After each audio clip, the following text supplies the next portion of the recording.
Hey, what's up, everybody? I'm here to give you guys my review for The Walking Dead Season 9, Episode 4, and this episode is called The Obliged, which, obviously, by the title of the episode itself, I kind of have a feeling where this episode, is going to go, and it gets me really excited, so let's get right into it. But first, I gotta tell you what day originally that this episode aired on television.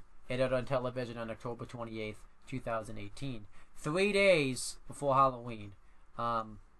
Which obviously, I don't think that was by design. They just said, hey, we got these episodes.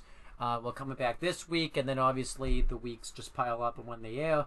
I don't really think they said, hey, Halloween's coming up. Let's air this episode on Halloween. So I hope nobody thought that. But I'm just going to let people know. Really excited for this episode. I'm really interested to see how they're going to continue the whole storyline, because obviously, like I said in the last review, this is going to be the last 2 episodes with Rick Grimes, so I'm very interested to see how Rick Grimes will be written off or killed off or whatever they're going to do with him. But I'm also interested, to see what's going to happen with Maggie confronting Negan, because obviously we're probably going to see a lot of Negan in this episode. I'm looking forward to seeing, that's mainly the only thing, but I think that's going to be a good chunk of the episode, and by that sneak peek, I kind of can't wait to see what Rick has to say about that. So that's enough of me talking about it. Let's talk about the actual episode itself. I'm going to watch it, I'm going to review it, then I'm going to watch Talking Dead, review that, then I'm going to end the video. I just pretty much explain how I'm going to structure this video because I'm just so excited. So let's get right into the video now. Okay, so now on to the episode itself. And there was so many stories that went on in this episode. I don't even know where to start. The best place, I guess, to start is everything that kind of went on with Michonne and Negan. Just because I feel like that's kind of fitting to start that way, just because it was pretty important. And it's big enough that I want to just kind of start that way because I want to save all the Rick stuff for the end. So the episode actually started this way, where it shows Michonne, and I liked the way they did this, where in the day Michonne is kind of leading Alexandria. She's helping people out with crops, break up fights, building for the new world. But you could kind of see, at night, she was kind of the old warrior Michonne. She will go out and kill the walkers and kind of be the old Michonne from seasons 3, 4, and 5. Maybe a little bit 6, but she would be kind of be that Michonne. And I liked it because you were kind of seeing that Michonne's kind of struggling and kind of trapped in a way where she can't be both. She has to be the Michonne we see lead in Alexandria, or she's got to be the Michonne, out there killing walkers. And I like the way they kind of utilize these few scenes to kind of show that. And then the last thing, though, that kind of really drove that home was she got distracted by someone that had hung himself and reanimated. Now, obviously, that was kind of a callback because she was having flashbacks, probably, too, of what Maggie did at the end of the season premiere of The Walking Dead. So I kind of liked how they kind of touched upon that. So I like that. And then this distracts her long enough. A walker comes over and tries to kill her, and she's unable to get to a sword, and she uses a baseball bat to kill the walker, which obviously probably was Lucille. Let me just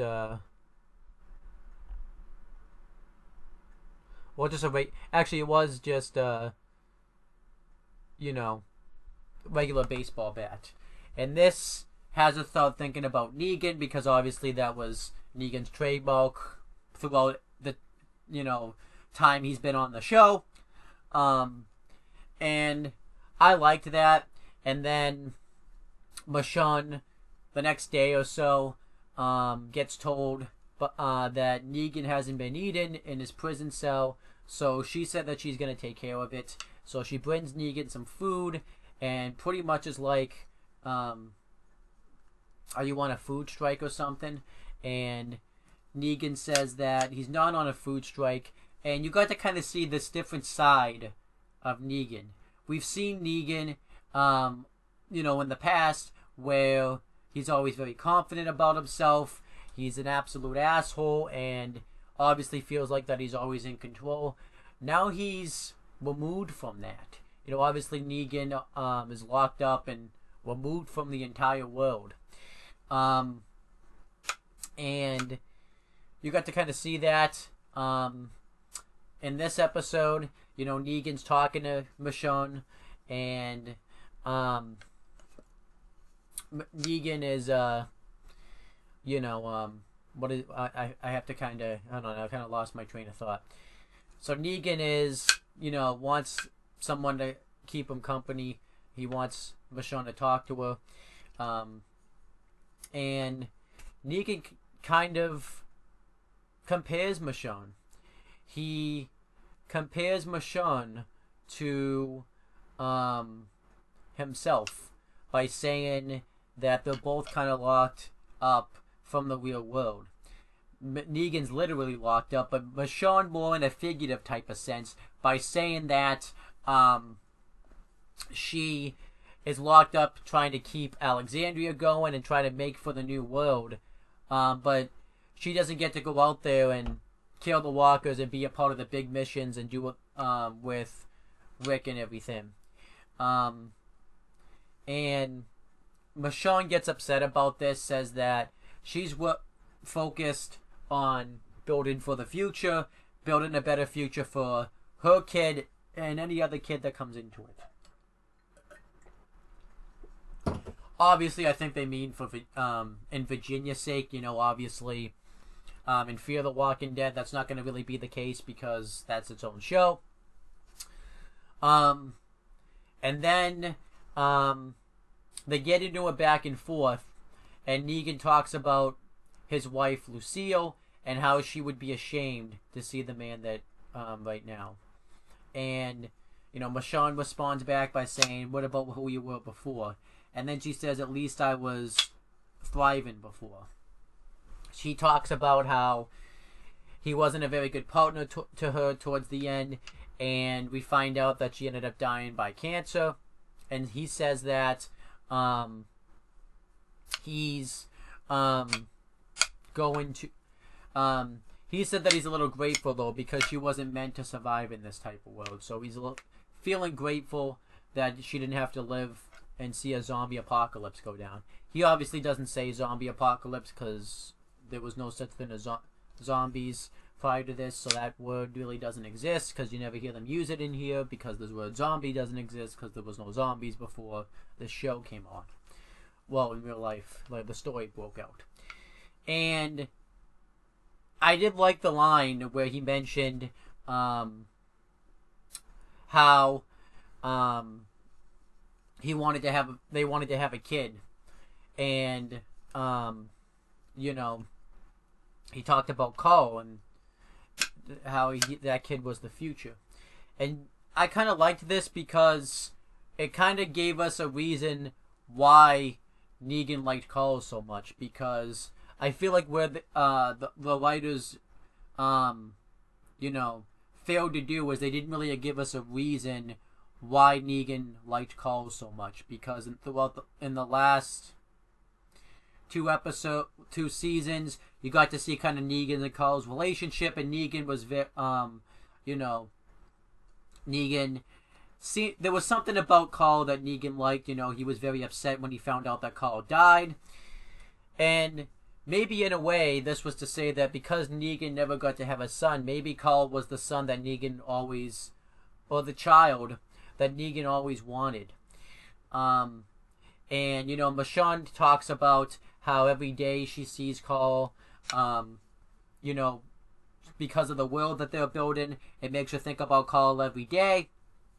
And then Negan brings up Michonne's first son, Andre, talking about how he died, and you're a little happy that you didn't have to, that he didn't live to see this world because it would have made you weak. This makes Michonne very upset, so she storms off. And then they even talk about how her and Michonne are a lot alike. Which Negan's kind of right in that sense, because when we first met Michonne at the end of season 2, but really more so the season 3, she wasn't very talkative. She was cold in a way, and Negan kind of brings that up because obviously she comes back, and Negan brings up how she's trying to be part of a world, but she also wants to bring that old Michonne out of her. And how they're willing to do whatever it takes to get what they want. And Michonne says that, she will do the same thing as Negan, but isn't willing to, but thinks of also the living and not the dead, and wants to be a part of the world, not destroy the world. And then at the end, Negan asks if he can see her. At first I was thinking about Judith because they were talking about kids, but then I instantly realized Lucille is, that's something that he loves.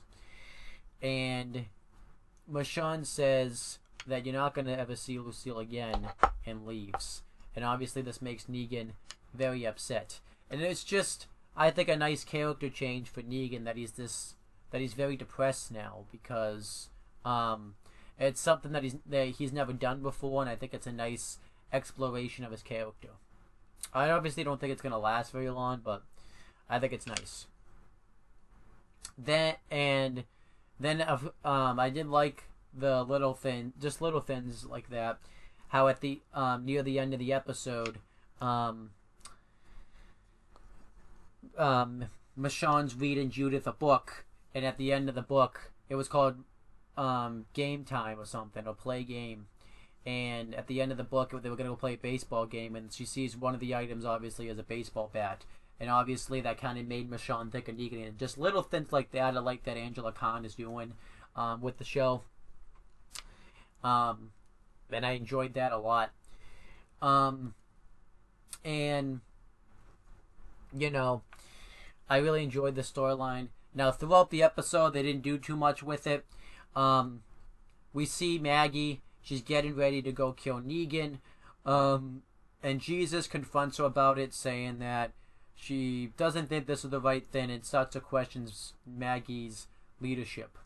And she starts to make her way towards the, gates of Alexandria, so we're going to kind of see something happen with that. I could say I was a little disappointed they didn't do anything with it, because that was like the big cliffhanger at the end of the episode. But, I think the thing is they didn't, they kind of had to get to bigger things, so that was kind of the case. So, yeah.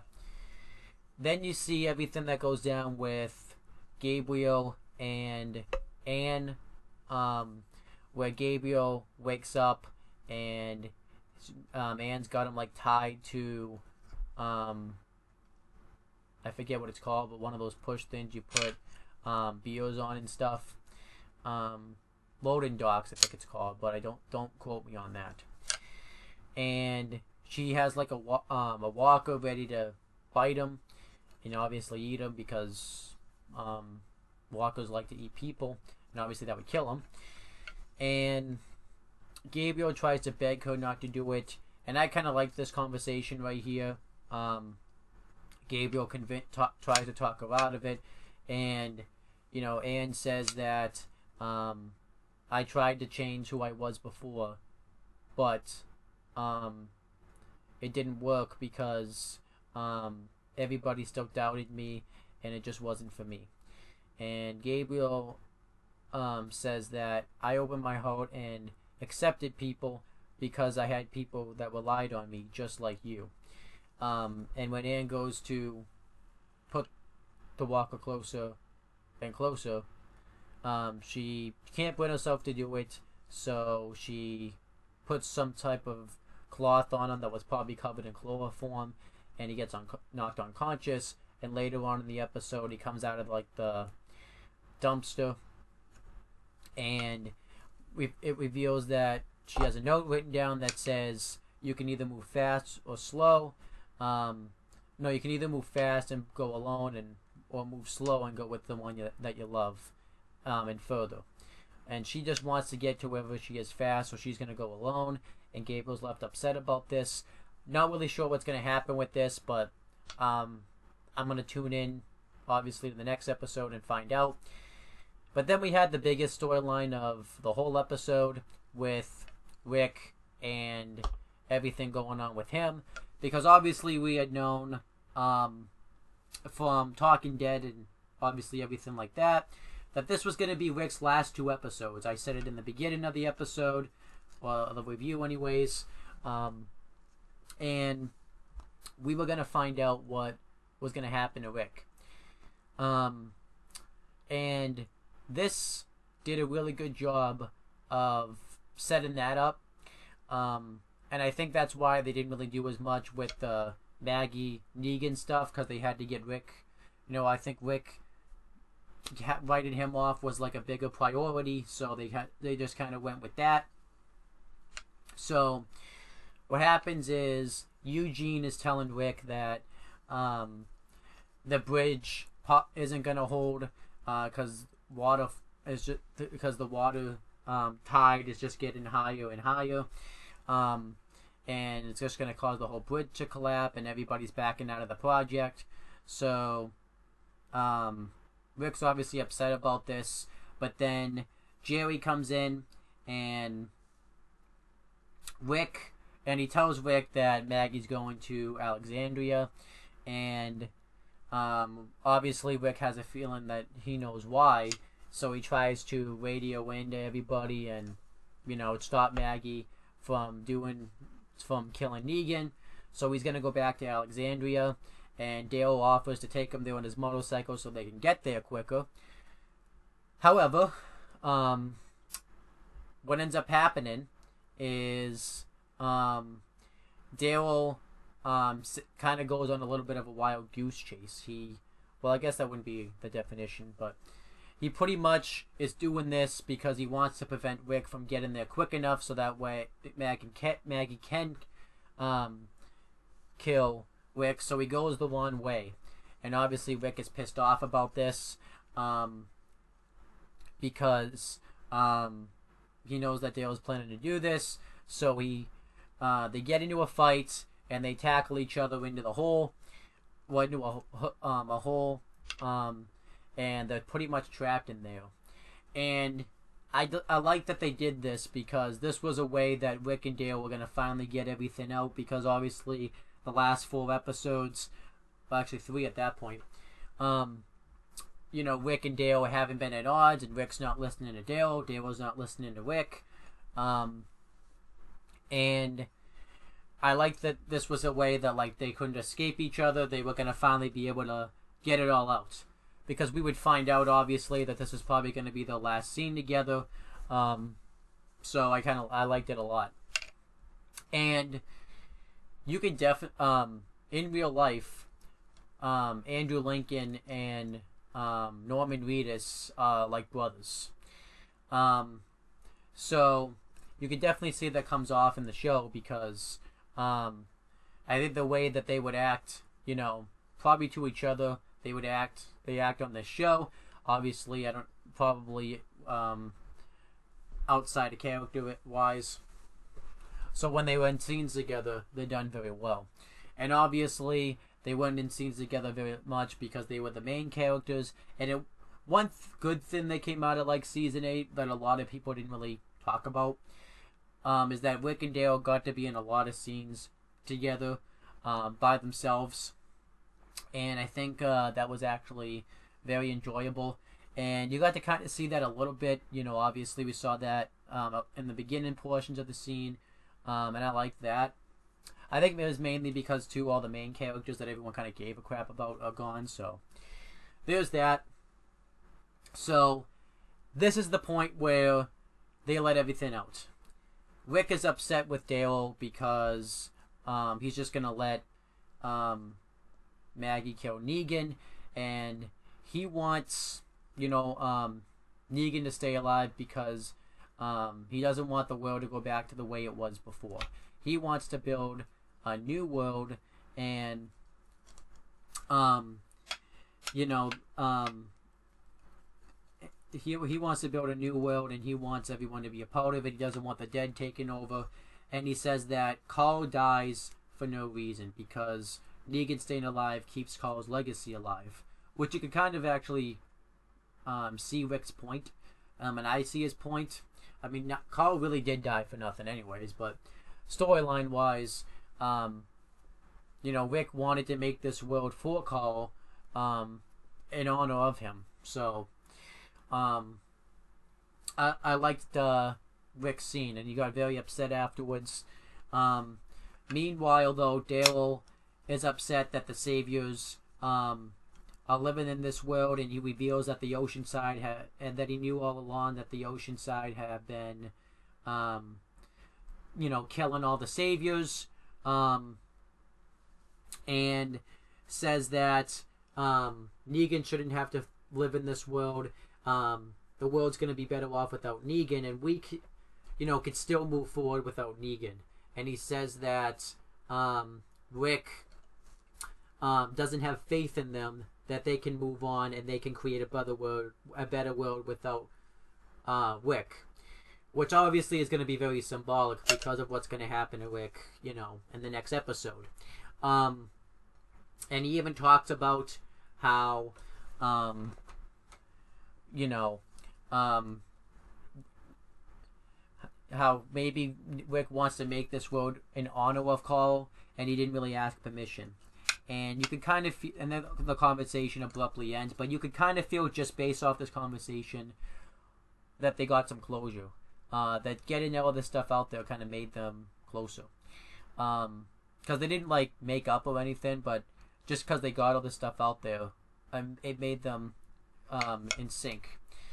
So what ends up happening is Carol, who I forgot to mention, isn't going to be leading the Saviors anymore because she was telling Rick that the Saviors need to lead their own way. I forgot to mention that because everything else has happened. And obviously Rick's upset about this because his world's starting to come apart. So they want to get everything back to the kingdom. But then Jed and everybody else from the Saviors come out and are going to take them hostage and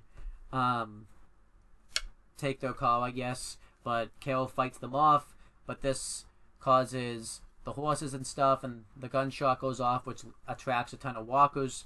And what ends up happening is they overhear it, and walkers start to fall through the hole. And Rick is trying to get out of the hole, and Dale is trying to get out himself. And walkers are falling in, and Dale is killing them, and Dale piles them up and uses it so he can reach the vines, or the weeds, whatever you want to call them. Rick gets out, and he helps him, and he even says, "Grab my hand, brother." And he helps him out, which I actually thought that was a nice scene. And they go back, but Rick wants to lead the walkers away from the town, and Dale tries to have this idea just to lure him to the bridge, so that way they would just leave him alone. But Rick still doesn't want to lose the bridge, which that bridge I think is symbolic. It's a way for Rick to have his path into the world. So he leads the walkers away, and what ends up happening is the horse starts to get reckless, and a ton of walkers are coming over. So Rick falls off the horse, and he gets stabbed with these needles that were coming out of cinder blocks. And obviously this is just not good news for Rick. He, you know, becomes unconscious, And that was the end of the episode. And yeah, that was I really enjoyed this episode. I think this is the best Walking Dead episodes in a long time. If you were probably to ask me, I would have to watch them all again because it's been a while since I've watched them. But if you would ask me what the best Walking Dead episodes of all time, this probably would be up there. It's awesome. I think just you had a lot of storylines going on and they were all interesting with the Michonne Negan storyline, the Gabriel, Anne storyline, and obviously you have the setup of Rick being killed off, which it looks like is going to be the case. Because that was the big thing, is we were wondering how Rick was going to get killed off. Well, clearly, while they did this scene at the end, he's obviously going to die at the end. So, that was pretty much the episode. If I had to rate this episode, it's awesome. It's, really worth watching. It's got great storylines, great character development, and I really enjoy it. If you don't like this episode or haven't enjoyed season 9 of The Walking Dead, then I don't know what this show can do to get you invested. If I had to rate this episode, I'm giving it, I'm not going to give it an A because it wasn't quite that good, but I'm going to give it an A-. It really was an awesome episode. I think the only thing that really disappointed me was that they didn't really do more with Maggie going to kill Negan, because I thought that was going to be this episode, but I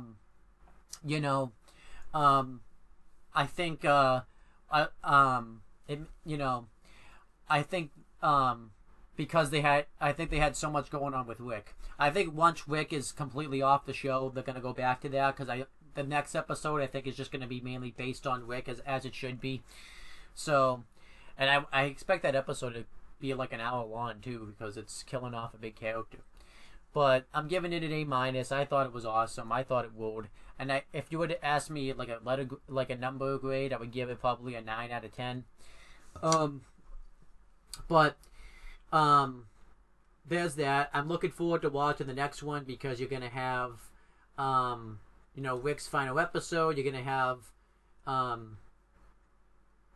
Josh, I forget the actor that plays him, but Shane Walsh is gonna be back, which I'm really looking forward to that. And I heard that they brought back Herschel. I heard that they brought back Sasha. They're going all out for that episode, and I'm actually looking forward to see what they do with Rick's last episode. It sucks because Rick has pretty much, been the main character of Walking Dead, and he's been, if people think of Walking Dead, people are gonna think Rick.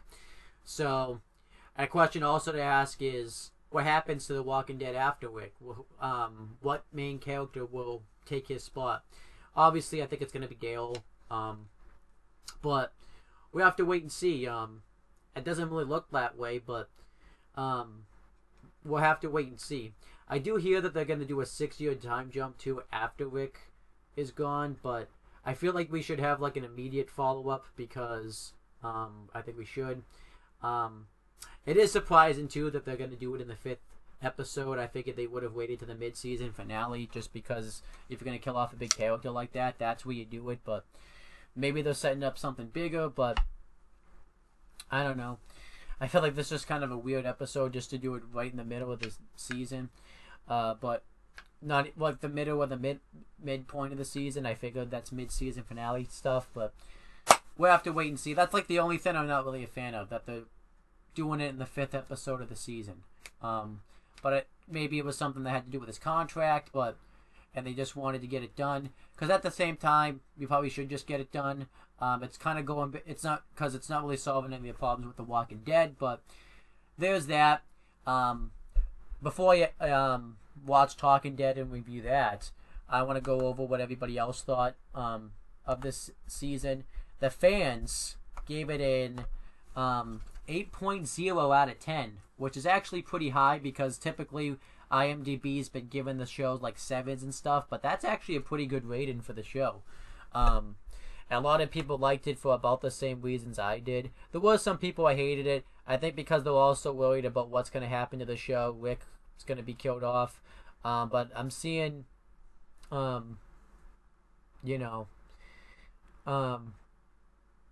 And people talk about how the most talent. There's one review with 5 out of 10 that says it that most intelligent shows don't end on a cliffhanger, and then you show how it turned out seconds later in the previews for next week.